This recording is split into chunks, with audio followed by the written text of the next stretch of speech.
Hello, आपका हमारे channel पर बहुत बहुत स्वागत है। आज हम लोग क्लास 10th का ट्रिग्नोमेट्री का बेसिक कॉन्सेप्ट को समझेंगे। देखो, चैप्टर का नाम है बाबू ट्रिग्नोमेट्री।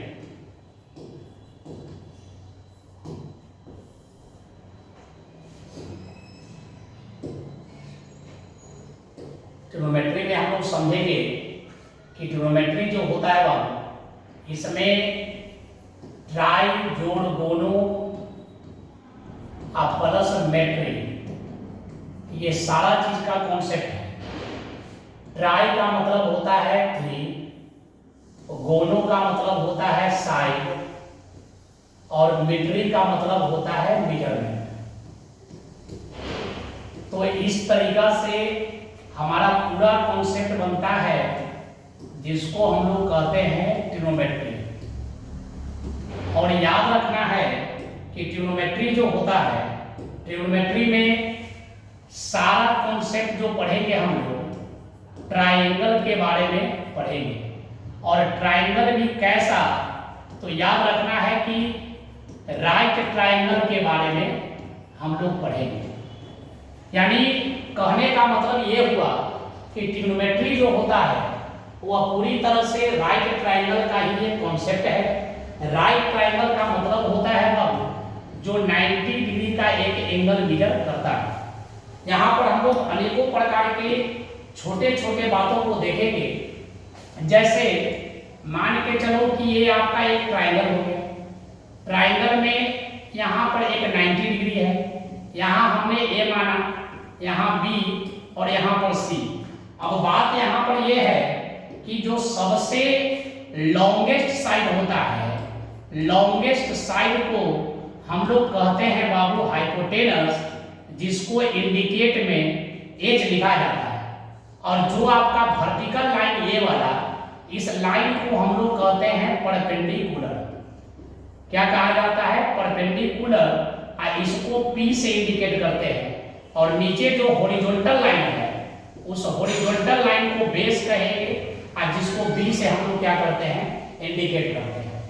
यानी जो भी इसमें ट्रिग्नोमेट्री में जो भी कहानी चलेगा तो पी पर चलेगा, एच पर, और बी का कहानी चलेगा। समझ आ रहा?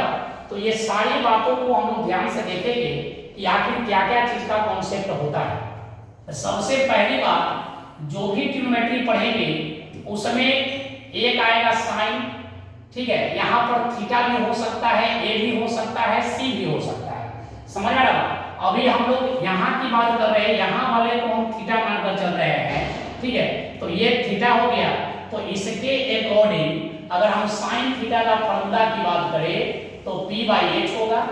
दूसरा कॉन्सेप्ट जो होगा कॉस थीटा का, तो वह होगा हमारा V बाई एच। और थर्ड जो फॉर्मूला होगा वह होगा आपको tan थीटा, तो फॉर्मूला होता है P बाई बी। दूसरा अगर बात करते हैं तो ये पूरे चीज को हम लोग कहते हैं बाबू, ये टोटल जो टॉपिक है इसको हम कहते हैं सीधा। ठीक, यानी सीधा आपका हो गया साइन थीटा, कॉस थीटा और tan थीटा। और इसका उल्टा एक होता है। ठीक है, इसका एक उल्टा होगा। तो याद रखना साइन का उल्टा क्या होता है? तो कॉसेक थीटा। तो उल्टा, उल्टा का मतलब क्या हो गया? एच चला जाएगा ऊपर और पी आ जाएगा नीचे, एच बाई पी इसका फॉर्मूला होगा। और कॉस का उल्टा होता है सेक थीटा, यानी एच जाएगा ऊपर और बी आ जाएगा नीचे, एच बाई बी। और tan थीटा की अगर बात करें तो इसका फॉर्मूला होता है cot थीटा, फॉर्मूला बनेगा b बाई पी। बहुत तरह का YouTube पर इसका ट्रिक है। ट्रिक में आपको याद रखना है। ठीक है, पंडित बद्री प्रसाद, पंडित बद्री प्रसाद हर हर बोले, नीचे आ जाएगा हर हर बोले। यही इसका ट्रिक है।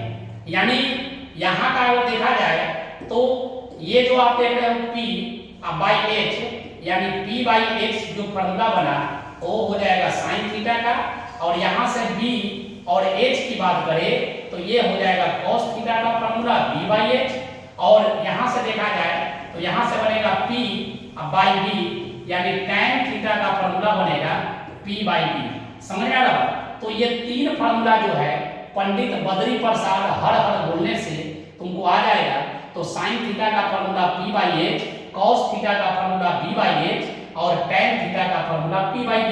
अगर ये याद हो जाएगा, अगर ये वाला टॉपिक अगर आपको याद हो जाए तो साइन का रेसिप्रोकल यानी cosec थीटा की अगर बात करें तो h/b हो जाए, p हो जाएगा। और cos का उल्टा होता है sec थीटा तो हो जाएगा h/b, और tan का उल्टा होता है cot थीटा तो हो जाएगा फार्मूला b/p। समझ आ रहा है? तो ये बातों को आपको याद रखना है कि पहला बेसिक कॉन्सेप्ट जो है इसी फार्मूला पर है। लेकिन एक और फार्मूला है जिसको हम लोग कहते हैं बाबू पाइथागोरस थ्योरम। तो पाइथागोरस थ्योरम क्या होता है? तो यहां से हाइपोटेनस यानी h का स्क्वायर इक्वल टू p का स्क्वायर इक्वल टू b का स्क्वायर, इस पर आपको सारा फार्मूला सेट हो जाएगा।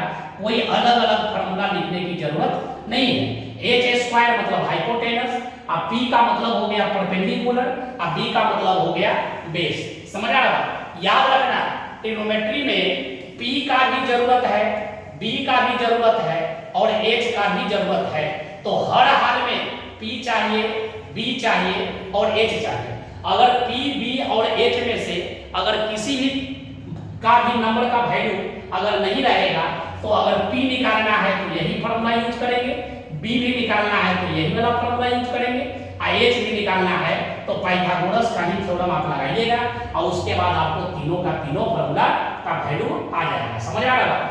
आगे देखते हैं। तो इसको आप लोग स्क्रीनशॉट ले लीजिएगा ताकि आपको फार्मूला याद हो जाए। जैसे ये YouTube पर या Facebook पर जो मेरा चैनल चलेगा तो ये तुमको ये नहीं करना है कि इसको पेमेंट करना है, केवल आप हम लोगों के द्वारा बने रहे और सारी चीजों का चैप्टर जो है आपको धीरे धीरे कंप्लीट होगा। यानी आप कह सकते हो कि 3 महीना के अंदर सारा जो चैप्टर है वो सारे चैप्टर का कॉन्सेप्ट आपको समझाया जाएगा। और प्लस में एक तरह से देखा जाए तो ये क्रैश कोर्स है जो कि आपको फ्री ऑफ कॉस्ट आपको दिया जा रहा है। इसलिए हमारे चैनल में बने रहे, सब्सक्राइब करें और पूरी तरह से देखा जाए तो लाइक फॉलो करें और शेयर करना एकदम ना भूलें। समझ आ रहा है? आगे देखते हैं। अभी हमने बताया कि एक होता है सीधा, दूसरा जो होता है उल्टा।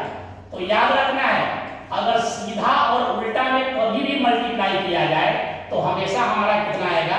1 आएगा। समझ आ रहा है? तो याद रखना है अभी हमने बताया कि साइन थीटा हमारा सीधा होगा और इसका साइन का उल्टा क्या होता है? Cosec theta.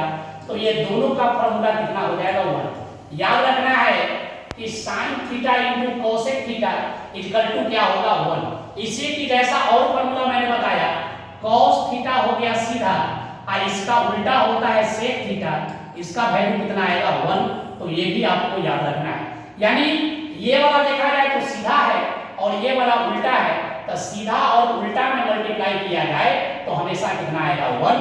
cos थीटा सीधा हुआ और sec थीटा उल्टा हुआ तो सीधा इंटू उल्टा इक्वल टू कितना होगा?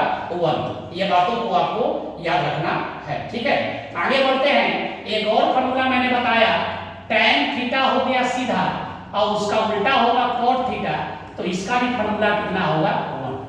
1। याद रखना है, ये सारा चीज जो है आपको याद रखना होगा, तब जाकर आपका ट्रिग्नोमेट्री का मैथ बनेगा। ट्रिग्नोमेट्री बहुत सारे लोग बोलते हैं कि बहुत ज्यादा हार्ड होता है, लेकिन हार्ड इसमें कुछ है ही नहीं। अब यहीं से फार्मूला क्रिएट करिए।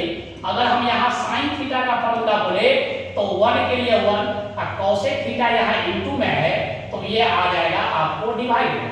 अगर कोसेक थीटा की बात करें तो कोसेक थीटा का फार्मूला 1 और ये साइन थीटा आ जाएगा नीचे, यानी कि कोसेक थीटा का फार्मूला हो जाएगा 1/sin।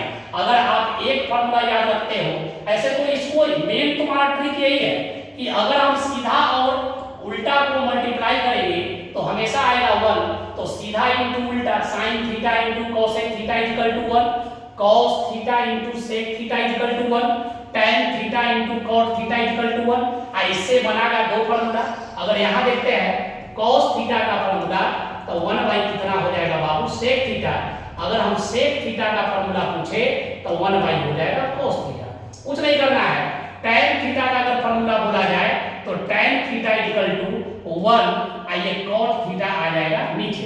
अगर हम cot थीटा का फॉर्मूला पूछे तो 1/tan थीटा आ जाएगा हमारा नीचे। समझ आ रहा?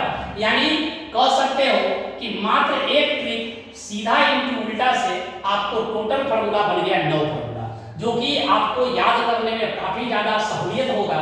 इसलिए आप लोग इसको ट्रिक के माध्यम से समझें और याद करने का कोशिश करें, क्योंकि इसी पर सारा मैथ बनेगा। इसके अलावा और फॉर्मूला है जैसे sin square theta plus cos square theta equal to 1। इस पर भी आपको 3 फॉर्मूला क्रिएट होगा, जो कि हम लोग देखते हैं और समझते हैं। अगर यहाँ से sin स्क्वायर थीटा का फॉर्मूला पूछा जाए तो ये cos थीटा है, ये उधर चला जाएगा, यानी साइन चेंज तो साइन चेंज, ठीक है। अगर cos स्क्वायर थीटा का फॉर्मूला पूछा जाए तो 1 और sin उधर चला जाएगा तो माइनस हो जाएगा sin स्क्वायर थीटा। अगर इसको और आगे बढ़ाया जाए, अगर sin थीटा केवल छोड़ दिया जाए तो यहाँ से स्क्वायर हटेगा तो क्या हो जाएगा बाबू, रूट हो जाएगा। और अगर यहाँ से cos थीटा केवल बोला जाए तो कितना हो जाएगा, 1 माइनस sin स्क्वायर थीटा, तो यहाँ पर क्या चला जाएगा, रूट चला जाएगा। यानी ये फॉर्मूला पर आपको टोटल 4 फॉर्मूला बनता है, जो कि आप इसको याद रखिएगा। पूरे हमसे बने रहे और सारी चीजों को देखें और अपना एक नोटबुक तैयार करें, और उससे आपको नंबर जो है दिन पर दिन क्या होते चला जाएगा, बढ़ते चला जाएगा।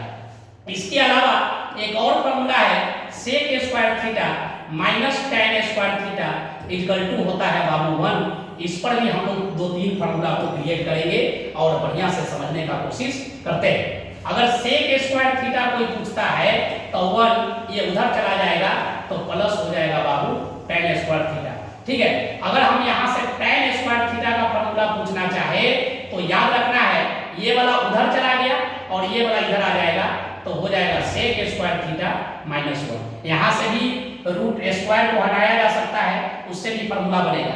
एक आपको बहुत ही इंपॉर्टेंट ऑब्जेक्टिव क्वेश्चन है आपको एनसीईआरटी में 9 sec square theta minus 9 sec square theta minus, समझ में आ रहा, माइनस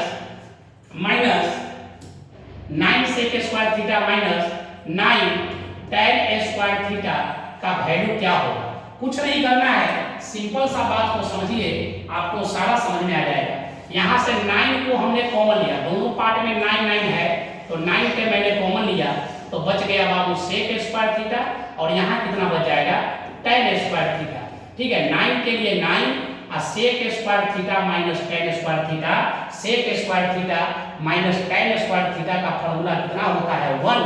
तो यहाँ पर हम लोग लगा देंगे 1, 9 में 1 से मल्टीप्लाई करेंगे 9, यानी इस क्वेश्चन का जवाब आपको कितना होगा, 9 आंसर होगा, जो कि आपको याद रखना है। समझ आ रहा है? तो ये चीजों को याद रखना एक बहुत ही इंपॉर्टेंट क्वेश्चन है बाबू, ऐसा नहीं है कि ये इंपॉर्टेंट क्वेश्चन नहीं है, बहुत बार क्वेश्चन एमसीक्यू में आता है, उसका आंसर कितना होगा, तो 9 होगा। ये भी फॉर्मूला को आप स्क्रीनशॉट ले ले या इसको नोट कर ले, ठीक है। आगे बढ़ते हैं, याद रखोगे। और एक और फॉर्मूला है जो कि आपको याद रखना है बाबू, ठीक है। तो ये फॉर्मूला जो है उसको हम लोग देखते हैं, इसको हम लोग देखते हैं जैसे sin square theta plus cos square theta equal to होता है tan स्क्वायर थीटा। अगर यहाँ से स्क्वायर हटा दे तो sin थीटा बाय बचेगा cos थीटा, और इसका फॉर्मूला होगा tan थीटा। दोनों सेम ही फॉर्मूला है, स्क्वायर हटाया गया है और एक स्क्वायर में रखा गया, ठीक है। इसके अलावा एक और फॉर्मूला है cos square theta by sin square theta equal to होता है बाबू cot स्क्वायर थीटा। अगर यहाँ से स्क्वायर को हटा दिया जाए तो आपका बनेगा cot थीटा। इतना सारा फॉर्मूला है, ये सारे फॉर्मूला को आपको अप टू डेट कर ले और एक A4 साइज पेपर में या चार्ट पेपर में नोट करके जहां आप सोते हैं उसके सामने लगा दे, ताकि हर बार इस फॉर्मूला को देखते देखते आपको याद आए। कोई भी काम करने से आपको आती है, केवल लिखने से और देखने से आपको नहीं होगा। इसलिए बार बार कोशिश करिए, आप बार बार बनाएं तो आपको ये पूरा का पूरा जो है कॉन्सेप्ट आपको समझ में आ जाएगा, ठीक है। एक और बात को हम यहाँ बता देना चाहते हैं, थोड़ा सा नोट में आपको याद रखना है ताकि आपको एनसीईआरटी का सारा क्वेश्चन बन जाए। जैसे एक यहाँ पर मैंने एक फिगर बनाया, अगर यहाँ फिगर की बात करें A हो गया, यहाँ B हो गया, यहाँ C यहाँ 90 डिग्री, अगर इसका वैल्यू 4 है, इसका वैल्यू 3 है और इसका वैल्यू 5 है, समझ में रहा। तो यहाँ पर इसी क्वेश्चन को हम देखते हैं, अगर यहाँ से साइन C पूछेगा तो क्या होगा और साइन A बोलेगा तो क्या होगा। इसी में देखते हैं cos A बोलेगा तो क्या होगा और cos C बोलेगा तो क्या होगा। समझ में आ रहा है। तो ये सारे चीजों को समझते हैं, याद रखना है बाबू क्या बोल रहा है क्वेश्चन में C बोल रहा है, तो याद रखना है जहां C बोलेगा तो C पर अपना पेन को यहाँ पर नोट करिए और C के सामने वाला, तो C के सामने वाला कितना है 4 है, ठीक है। तो जो कहेगा उसके सामने वाला जो साइड होगा उसको बाबू P बोलेंगे और अदर साइड हमारा B हो जाएगा। हाइपोटेनस कभी चेंज नहीं होता है। तो जो कहेगा उसके सामने वाला को P, अगर A कहेगा तो A के सामने वाला को हम लोग कहेंगे P और अदर साइड B, हाइपोटेनस को चेंज होता ही नहीं है। समझ आ रहा है। तो देखिए C से देखते हैं हम, तो C की अगर बात करें तो अगर हमको C से देखना है तो C के लिए, तो C के लिए P कौन हो जाएगा तो 4 हो जाएगा, ठीक है। फॉर्मूला क्या होता है P/H, तो C के लिए P कितना तो 4 और H तो कभी चेंज होता ही नहीं है, तो 4/5 आपका आंसर। अगर A से बोला जाए तो A के लिए P कौन हो जाएगा, ये वाला P हो जाएगा और ये वाला B, H तो कभी चेंज होता ही नहीं है, फॉर्मूला P/H। A से बोला जा रहा है तो A के सामने वाला को कहेंगे P और P का वैल्यू कितना हो गया 3 और H हमारा कितना हो जाएगा 5, यही आपका आंसर। cos का फॉर्मूला बोला जाए तो होता है बाबू B/H, कितना होता है B/H, ठीक है। तो A से देखने के लिए बोला जा रहा है तो A के लिए P हो जाएगा ये वाला, तो B हो जाएगा ये वाला ऑटोमेटिक। तो B हमको जरूरत है तो B का वैल्यू 4 और H का वैल्यू 5, यही आपका आंसर होगा। C cos C का फॉर्मूला देखते हैं B/H, तो C के लिए देखा जाए तो C के लिए ये वाला हो जाएगा P, तो ये वाला होगा B, ठीक है। तो हमको B का जरूरत है तो B का वैल्यू कितना हो जाएगा 3 और H का वैल्यू कितना हो जाएगा 5, ये आपको याद रखना है। समझ में आ रहा है। आशा करते हैं कि आपको अच्छी तरीका से समझ में आया होगा। बाकी आप लोग हमको कमेंट करें, अगर किसी भी तरह का कोई दिक्कत होता है तो उसका समाधान किया जाएगा। आपको धन्यवाद हमारे वीडियो को देखने के लिए। आप लाइक करें, अगर समझ में आया तो शेयर भी करें। धन्यवाद।